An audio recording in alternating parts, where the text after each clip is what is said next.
सोचिए, एक ऐसा अदृश्य वित्तीय साम्राज्य है जो दुनिया की सबसे ताकतवर सरकारों से भी बड़ा है। मतलब 15 ट्रिलियन डॉलर से भी बड़ा एक मार्केट जो किसी भी सरकार के कंट्रोल से पूरी तरह बाहर है। और नहीं, ये कोई क्रिप्टो करेंसी नहीं है। ये है असली अमेरिकी डॉलर्स जो एक पैरेलल फाइनेंशियल यूनिवर्स में चल रहे हैं। और पैसे का यही विशाल अनकंट्रोल्ड पूल पिछले 50 साल के हर बड़े फाइनेंशियल क्राइसिस की जड़ रहा है। तो आखिर ये है क्या? क्या है ये अदृश्य सिस्टम जो असल में दुनिया चला रहा है? सिंपल भाषा में कहें तो यूरो डॉलर्स वो अमेरिकी डॉलर हैं जो अमेरिका के बाहर किसी भी बैंक में जमा हैं। इस सिस्टम को कभी प्लान नहीं किया गया था। ये तो बस एक एक्सीडेंट था जो कोल्ड वॉर के डर से पैदा हुआ। बात है 1957 की। सोवियत यूनियन को अपने डॉलर्स को लेकर एक डर था, तो उन्होंने अपने सारे डॉलर्स लंदन के बैंकों में डाल दिए, अमेरिकी सरकार की पहुंच से एकदम दूर।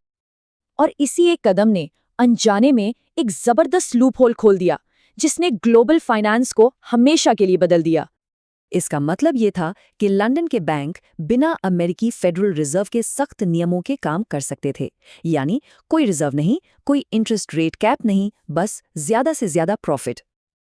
बस फिर क्या था, अमेरिकी बैंक भी लंदन भागे और देखते ही देखते ये मार्केट आसमान छूने लगा।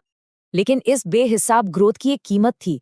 एक ऐसा ग्लोबल शैडो बैंकिंग सिस्टम बन गया जो बहुत ही अनस्टेबल था। और फिर एक के बाद एक संकटों में इस सिस्टम ने आग में घी डालने का काम किया।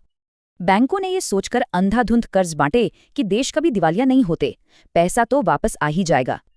और फिर आया 2008। ग्लोबल फाइनेंस की ये छिपी हुई पाइपलाइन पूरी तरह से चोक हो गई।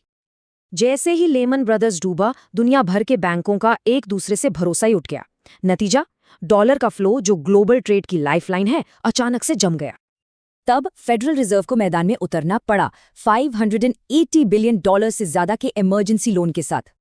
विडंबना देखिए, अमेरिका के सेंट्रल बैंक को उन्हीं विदेशी बैंकों को बचाना पड़ा जो उसके नियमों से भाग रहे थे। तो दुनिया की इकोनॉमी को लगभग तबाह करने के बाद आज ये सिस्टम कैसा दिखता है? सच तो ये है कि ये अब पहले से कहीं ज्यादा बड़ा है, ग्लोबल ट्रेड के लिए ज्यादा जरूरी और उतना ही नाजुक। और आज भी खतरे कम नहीं हुए हैं। चीन का बढ़ता कर्ज और जियोपॉलिटिकल टेंशन नए खतरे पैदा कर रहे हैं। इस सिस्टम को एक बार तो बचा लिया गया, पर सवाल यह है कि अगले बड़े झटके के वक्त क्या होगा?